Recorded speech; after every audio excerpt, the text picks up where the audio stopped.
میں نے ایک ریسرچ میں پڑھا ہے, انگریزوں کی ریسرچ ہے پاکستان پر. وہ کہتے ہیں پاکستان میں 3 کاروبار کبھی ختم نہیں ہوں گے. نمبر 1 میڈیسن, نمبر 2 ڈیری, اور نمبر 3 ایجوکیشن. کیونکہ یہ تینوں ایک بہت بڑے بزنس ہیں اور بہت بڑے پیمانے پہ جا چکے ہیں. آپ اس بارے میں کیا کہتے ہیں؟ دیکھیں جی, وہ ریسرچ سے ریلیٹڈ جو بھی معاملات ہیں, جو بھی کاروبار ہیں, ان کے اندر ایڈوانسمنٹ آتی رہتی ہے. اب اگر ہماری اپنی فیلڈ کے بارے میں کہہ دیں, کیونکہ باقی دو فیلڈ ایسی ہیں, ایجوکیشن اور جو ڈیری کا آپ نے ذکر کیا, اس میں تو میں ایکسپرٹ نہیں ہوں. میری ایکسپرٹیز میڈیکل سے ریلیٹڈ ہے. اس کے بارے میں آپ کو بتا سکتا ہوں. پاکستان میں اس ٹائم 4 سے 5 لاکھ میڈیکل ڈیوائسز باہر سے امپورٹ ہوتی ہیں, اور بہت ساری چیزیں یہاں پہ مینوفیکچر ہوتی ہیں. فارماسوٹیکل کا جہاں تک بات کی جائے تو پاکستان میں اس ٹائم تقریباً 1000 کے قریب فارماسوٹیکل انڈسٹری موجود ہے, جو ملکی ضروریات کو پورا کر رہی ہے.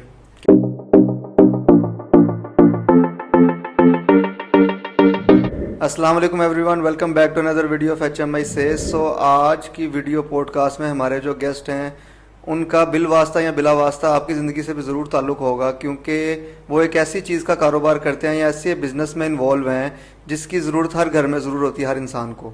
کیونکہ جیسے جیسے بیماریاں نشو نما پا رہی ہیں ویسے ویسے ان کو مٹانے کے لیے دوائیاں بھی نشو نما پا رہی ہیں, اور میڈیسن کی وابستہ سے ہی عرصہ دراز سے تعلق ہے ان کا, اور اسی فیلڈ سے وابستہ ہیں, اور میڈیسن انڈسٹری کو بہت اچھے سے سمجھتے بھی ہیں اور اس میں کام بھی کر چکے ہیں, اور ایک چھوٹے سے لیول سے ایک بڑے لیول تک گئے ہیں. تو انہیں میڈیسن کی مینوفیکچرنگ سے لے کے ڈسٹریبیوشن تک, ڈسٹریبیوشن سے آگے فردر شیلف لائف سے لے کر انٹرنیشنل ڈسٹریبیوشن تک بھی ہر چیز کا ایکسپیرینس حاصل ہے. مدینہ فارما لنکس کے فاؤنڈر اور CEO موجود ہیں, جنہوں نے ایک چھوٹے سے سیٹ اپ سے شروع کیا تھا, اور آج ان کا مدینہ فارما لنکس کا بہت بڑا ایک سیٹ اپ ہے, اور ڈسٹریبیوٹر بھی ہیں, ہول سیل سپلائر بھی ہیں, اور پورے گورنمنٹ آف پنجاب کے تمام ہسپتالوں میں سپلائی بھی دیتے ہیں میڈیسن کی اور میڈیکل ریلیٹڈ آئٹمس کی. ان کا نام ہے محمد عاصم منیر. تو آئیے ان سے آپ کا تعارف کرواتے ہیں. السلام علیکم, بسم اللہ الرحمن الرحیم. جیسا کہ انہوں نے تعارف کروایا کہ ہیلتھ سے ریلیٹڈ فیلڈ ہے ہماری, اور اس میں الحمدللہ ہم لوگ کافی عرصے سے وابستہ ہیں, اور ایک چھوٹے سے سیٹ اپ سے سٹارٹ کیا تھا, اور آج اللہ کا شکر ہے کہ ایک اچھا سیٹ اپ رن کر رہے ہیں. اچھا, تھوڑا سا ویورز کو اپنے بارے میں یہ بتائیں, اپنے بزنس سرکل کے بارے میں, کہ آپ کا بزنس کام کیسے کرتا ہے؟ دیکھیں جی, ہم لوگ تھوڑا سا میں آپ کو اپنے بارے میں بتاؤں کہ ہم لوگ ایک چھوٹے سے ریٹیل کے سیٹ اپ سے سٹارٹ کیا تھا, اور میری گریجویشن تعلیم ہے, اور میں نے ایک چھوٹا سا سیٹ اپ سٹارٹ کیا تھا. مائنڈ میں ایک ہی بات تھی کہ جاب نہیں کرنی, کوئی نہ کوئی کاروبار کرنا ہے, چاہے کوئی کاروبار چھوٹے سے چھوٹا بھی کاروبار کرنا پڑا تو کاروبار کرنا ہے.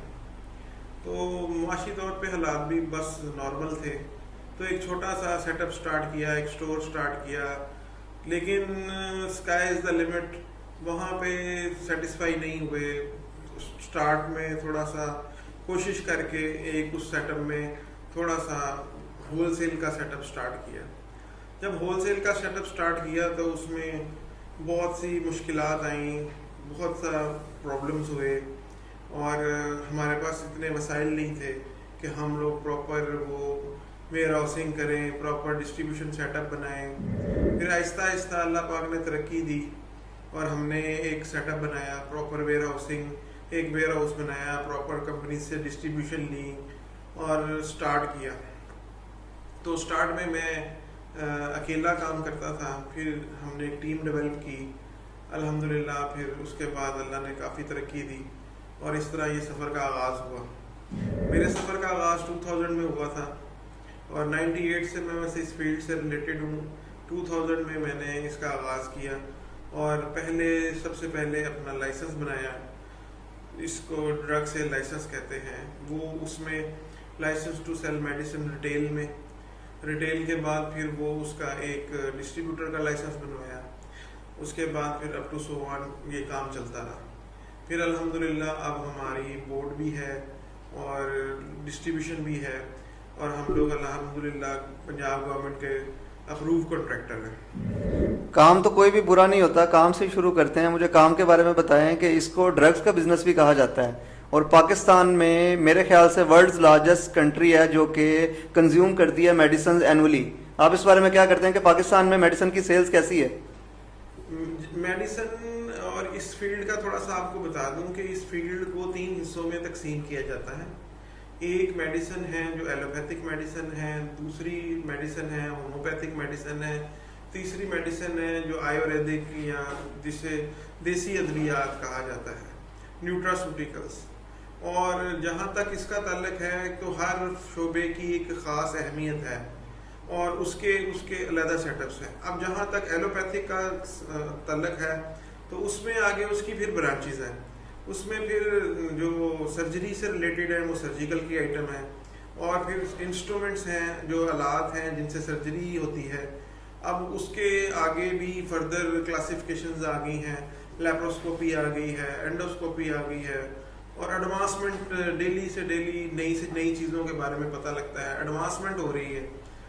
اسی طرح میڈیسن کا بھی ڈیلی سے ڈیلی نئی سے نئی میڈیسن آ رہی ہیں, سرجیکل کی نئے سے نئے گیجٹس آ رہے ہیں.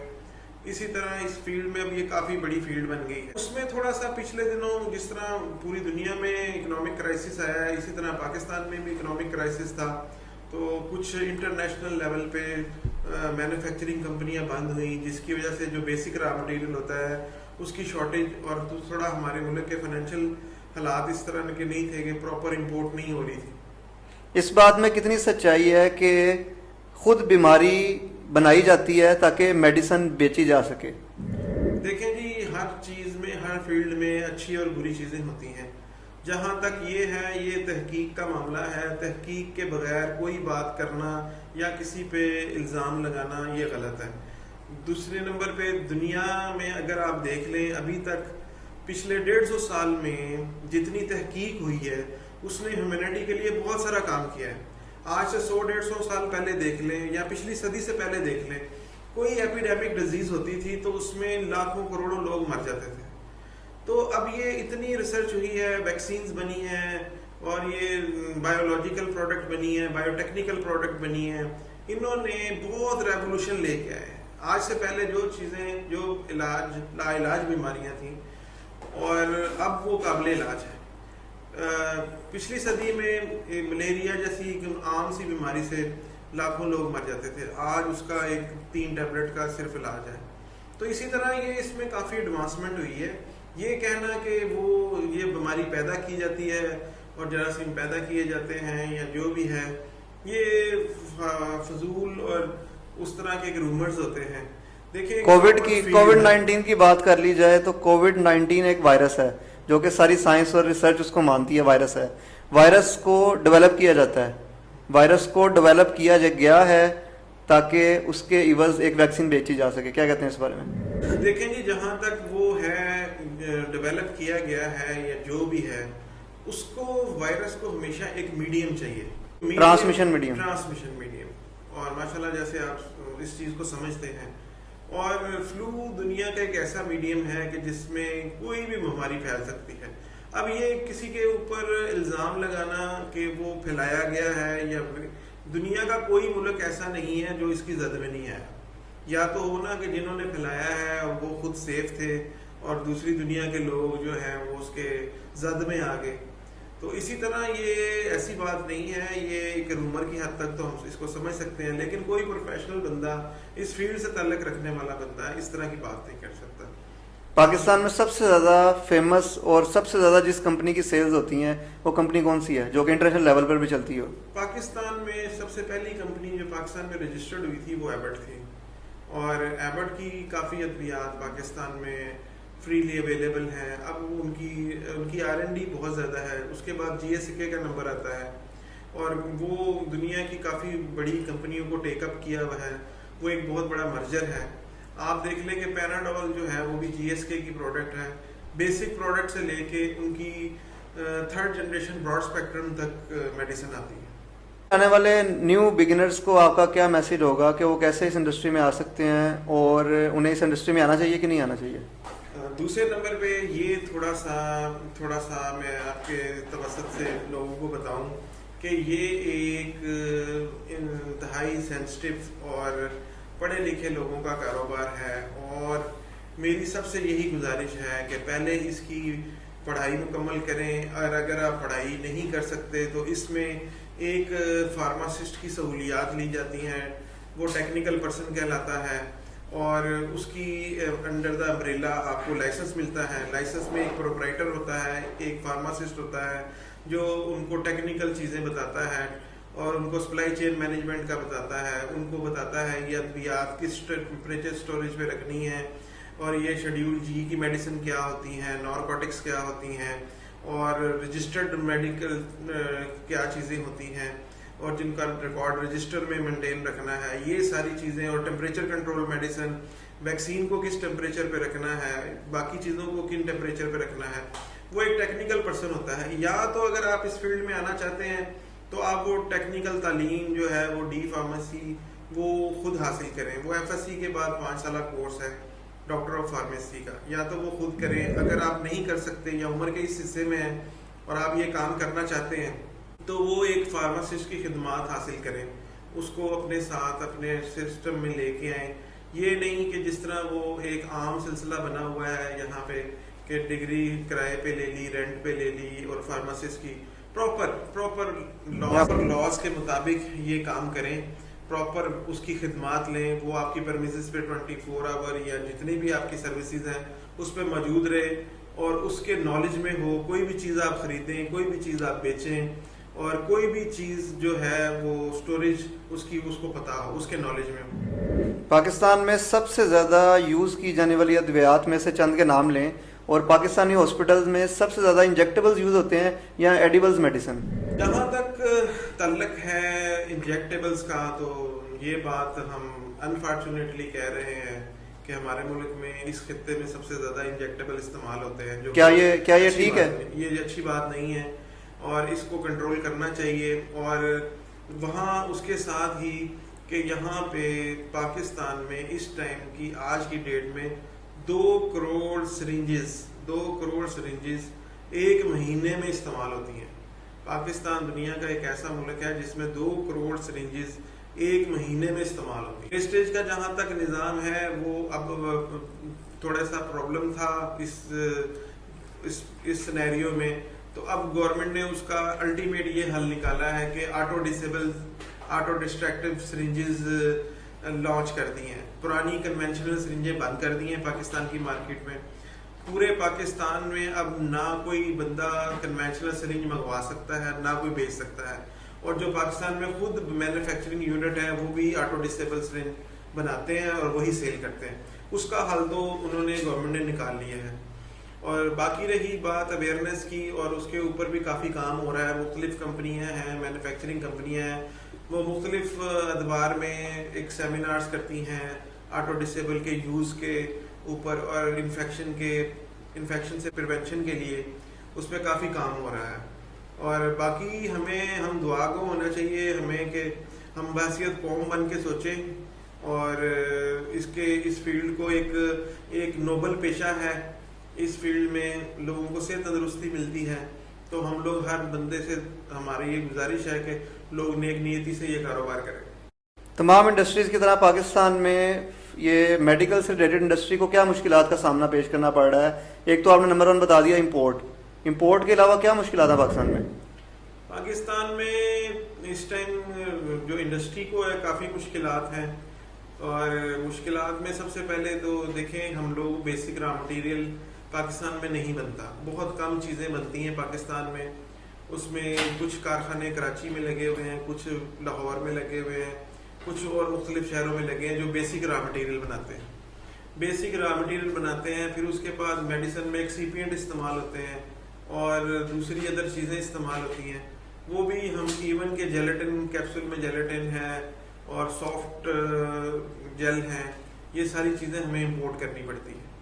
اور آپ کو پتہ ہے امپورٹ کے حالات اس ٹائم ہیں کہ ہمارا کرنٹ ڈیفیسٹ ہے، جس کی وجہ سے امپورٹ میں تھوڑی پرابلمز ہیں، ورنہ الحمدللہ پاکستان خود کفیل تھا۔ بلکہ پاکستان سے میڈیسن ایکسپورٹ بھی ہوتی ہیں چھوٹے ملکوں میں، ان میں نائجیریا ہے اور افریقن کنٹریز ہیں، وہاں پہ یہ ہماری پاکستانی میڈیسن ایکسپورٹ بھی ہوتی ہیں، اور الحمدللہ کوئی ایسا ایشو نہیں ہے۔ پاکستان میں ایک پراپر ادارہ جو ہے اس کو مانیٹر کرتا ہے اور اس کی ساری مانیٹرائزیشن ہو رہی ہے. دنیا کے ترقی یافتہ ملکوں کی طرح پاکستان میں بھی میڈیسن کا بار کوڈ کا نظام انٹروڈیوس کر دیا گیا ہے اور ہمیں امید ہے کہ جس طرح یہ ماشاءاللہ چل رہا ہے یہ کافی بہتری کی طرف ہے. میڈیکل ڈیوائس رولز بھی دوبارہ وہ نئے سرے سے امپلیمنٹ ہوئے 2017 میں اور ان کی امپلیمنٹیشن اور میڈیکل ڈیوائسز کی جو رجسٹریشن ہے اس کا پروسیس چل رہا ہے اور بڑی تیزی سے چل رہا ہے اور کافی اس میں بہتری ہے. یہ پاکستان میں میڈیسن انڈسٹری کا اور یا میڈیکل انڈسٹری کا فیوچر کافی برائٹ ہے اور اپ کمنگ یہاں پہ کافی فارماسوٹیکل مینوفیکچر اور میڈیکل ڈیوائس کی مینوفیکچرنگ یونٹ بھی لگ رہے ہیں جس سے لوگوں کو روزگار ملے گا اور روزگار کے ساتھ ہمارا قیمتی زر مبادلہ ضائع نہیں ہوگا. پاکستان میں چیزیں مینوفیکچر ہوں گی بلکہ الحمدللہ پاکستان ابھی بھی ایکسپورٹ کر رہا ہے اور انشاءاللہ یہ ایکسپورٹ کی طرف جائیں گے. اور جس طرح کے پاکستان میں انسٹرومنٹ جو ہیں وہ آلریڈی ایکسپورٹ ہوتے ہیں. سیالکوٹ میں بے شمار انڈسٹری لگی ہوئی ہے جو ایکسپورٹ کر رہی ہے انسٹرومنٹس. ہر انڈسٹری کی طرح پاکستانی میڈیسن انڈسٹری کو بھی کافی مشکلات کا سامنا ہے اور ہر ملک میں اس طرح کی مشکلیں اور آسانی آتی رہتی ہے. جیسے جیسے انسان کی بیماری بڑھتی جا رہی ہے ویسے ویسے میڈیکل انڈسٹری اور میڈیسنز بھی ترقی کرتی جا رہی ہیں اور وہ بھی اپنی نئی سے نئی جنریشن متعارف کروا رہی ہیں تاکہ بیماری سے لڑا جا سکے. نو ڈاؤٹ پاکستان ایک ہائیلی کنزیومڈ میڈیسن اور میڈیکل ڈیوائسز جو ہے کنٹری ہے جہاں پہ سب سے زیادہ میڈیسن کا یوز ہوتا ہے. اگر کوئی انسان بزنس کرنا چاہتا ہے میڈیسن کا یا جاب کی فیلڈ چننا چاہتا ہے ایک فارماسسٹ بن کے یا ایک ڈاکٹر بن کے یا ایک سمپل میڈیکل اسٹور پہ کام کرنے والا, اس کو کیا چوز کرنا چاہیے business versus job pharmacy industry میں؟ دیکھیں جی بزنس جو ہے وہ ایک علیحدہ فیلڈ ہے اور جاب جو ہے وہ ایک علیحدہ فیلڈ ہے. دنیا میں یہ ذریعہ معاش کا ہے معاملہ, اس کو کبھی یہ اپنے اوپر حاوی نہیں کرنا چاہیے. اگر آپ کو اپرچونٹی ملے بزنس کی تو آپ بزنس کریں اور اگر آپ کے پاس اپرچونٹی نہیں ہے تو آپ ملازمت بھی کر سکتے ہیں. ملازمت کر کے تجربہ حاصل کریں. جیسے آپ اپنی سوچ رکھیں کہ میں نے تجارت میں آنا ہے, بزنس میں آنا ہے, تو جب آپ یہ سوچ رکھیں گے اور پازیٹیو اپروچ رکھیں گے تو اللہ تعالیٰ کی ذات سے انسان کو امید رکھنی چاہیے. اللہ تعالیٰ کی ذات بے نیاز ہے, وہ آپ کو ایسے مواقع دیتی ہے. ہم بھی ایک چھوٹے سے سیٹ اپ سے سٹارٹ کیا تھا اور الحمدللہ پنجاب کا کوئی ہاسپٹل ایسا نہیں ہے جہاں پر ہم لوگ نہیں گئے, جہاں پہ ہم نے اپنی سروسز نہیں دیں, جہاں پہ ہم نے اپنی ادویات کی سپلائی نہیں کی. تو الحمدللہ میرا ایک یہ نوجوان نسل سے اور اپنی قوم سے یہی ہے کہ اپنے جتنے بھی مسائل ہیں ان کو بہتر کریں اور اپنے مسائل پہ قابو پائیں. ہمیشہ اپنا اگر توازن رکھنا ہے, آپ نے اپنا توازن رکھنا ہے, اپنے مسائل کو کبھی بھی نہ اپنے مسائل کے اوپر نہ حاوی نہ ہونے دیں اور اپنے مسائل کو بڑھانے کی کوشش کریں اور اپنے مسائل کو کم کرنے کی کوشش کریں. ہمیشہ یہی ہے کہ پازیٹیو سوچ رکھیں, پازیٹیو اپروچ رکھیں تو انشاءاللہ آپ کو ترقی ضرور ملے گی, کامیابی آپ کے قدم چومے گی. بالکل اسی کے ساتھ آج کے پوڈ کاسٹ کا اختتام کرتے ہیں. بہت اچھی بات پہ ختم کر رہے ہیں کہ انسان جتنی کوشش کرے گا, جتنی محنت کرے گا, اتنا ہی صلہ ملے گا. جیسے باقی انڈسٹریز کی طرح اس انڈسٹری کو بھی کافی مشکلات کا سامنا بھی ہے لیکن یہ بوم بھی ہے, اس میں یہ گرو بھی کر رہی ہے, دن بدن گرو بھی ہو رہی ہے, اس میں بھی روزگار کے مواقع ہیں اور مزید سے مزید تر آتے جا رہے ہیں. اسی طرح کی اچھی ویڈیوز جو آج ہم نے آپ کو پیش کیا ہے ایک میڈیسن اور میڈیکل انڈسٹری سے وابستہ انسان کے ساتھ جو کہ CEO ہیں مدینہ فارما لنکس کے, ان کے کانٹیکٹ ڈیٹیل نیچے میں ڈسکرپشن میں شیئر کر دوں گا. اگر آپ ان سے رابطہ کرنا چاہتے ہیں, آپ کسی چیز کو امپورٹ کرنا چاہتے ہیں, اگر آپ کسی میڈیسن کو یا کسی میڈیکل ڈیوائس کو امپورٹ کرنا چاہتے ہیں تو آپ ان سے رابطہ کر سکتے ہیں. اور مزید اس طرح کی اچھی ویڈیو پوڈ کاسٹ دیکھنے کے لیے ہمارے چینل کو لائک کریں, سبسکرائب کریں اور دوسروں کے ساتھ شیئر کریں کیونکہ اچھی بات دوسروں کے ساتھ پھیلانا صدقہ جاریہ ہے.